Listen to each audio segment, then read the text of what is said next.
Bajo itu hanyalah julukan. Bahwa suku itu sendiri namanya adalah suku Sama. Salah satu keunikannya, sama semua bentuk adat istiadat yang dianut, sama cara hidupnya, bahkan perawakannya hampir sama.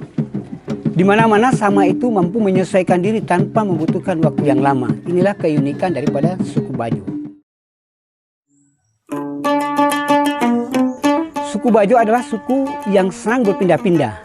Mungkin kalau di bahasa sekarang ada suku nomaden, di mana mereka lebih senang kepada tempat yang mencari hidupnya di laut itu lebih gampang, kepada tempat berlabuh di mana mereka bisa menempatkan perahu mereka secara gampang. Nah, inilah keunikan suku Bajo. Mereka tidak punya kebun, mereka tidak punya lahan untuk menggarap kebun, tetapi mereka mendasarkan kehidupannya mereka di laut dengan berbagai kearifan lokal yang mereka miliki. Mereka menggarap laut dengan penuh arif dan bijaksana. Suku Bajo yang dahulu adalah suku yang cukup arif dalam memanfaatkan alam laut sebagai lahan hidup mereka. Mereka menggarap hasil laut itu dengan sangat hati-hati. Mereka tidak menggunakan alat-alat yang kiranya dapat merusak terumbu karang, yang kiranya dapat mengganggu ekosistem di laut. Mereka menangkap hasil laut itu dengan cara yang ramah lingkungan. Mereka memancing misalnya, dan mereka berusaha agar ketika dia memancing itu, biota-biota laut yang lain tidak terganggu karena pancing mereka. Mereka hanya target bahwa mereka bisa menangkap ikan-ikan yang baik, ikan-ikan yang sudah siap untuk ditangkap. Di awal-awal kedatangan rombongan Bajo, mereka menggunakan perahu sebagai tempat mereka bermukim. Itu dikenal dengan sosope kalau dalam bahasa Bajo, atau lepa dalam bahasa Bajo.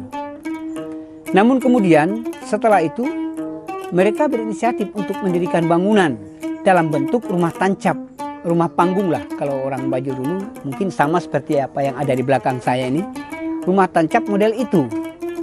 Tetapi nanti kemudian mereka terpengaruh dengan modernisasi. Mereka keliru mencerna modernisasi.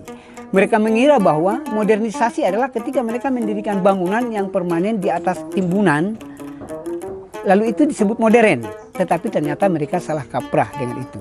Bahwa modern tidak diukur dari bangunannya di atas timbunan, tetapi mereka mengikuti perkembangan. Itu mungkin.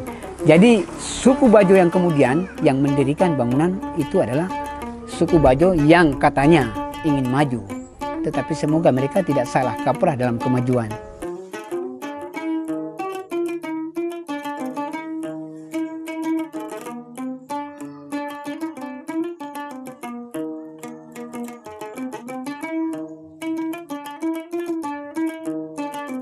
Seharusnya suku Bajo itu kehidupan sehari-harinya dalam menggarap laut itu tetap arif dan bijaksana. Tetap menggunakan laut sebaik-baiknya, tidak menangkap laut dengan cara yang tidak ramah lingkungan. Seharusnya dalam bermukim, suku Bajo itu harus berpikir soal bagaimana karakter seorang Bajo itu tidak hilang. Dia tetap mempertahankan bahwa suku Bajo adalah Bajo, suku Sama adalah Sama.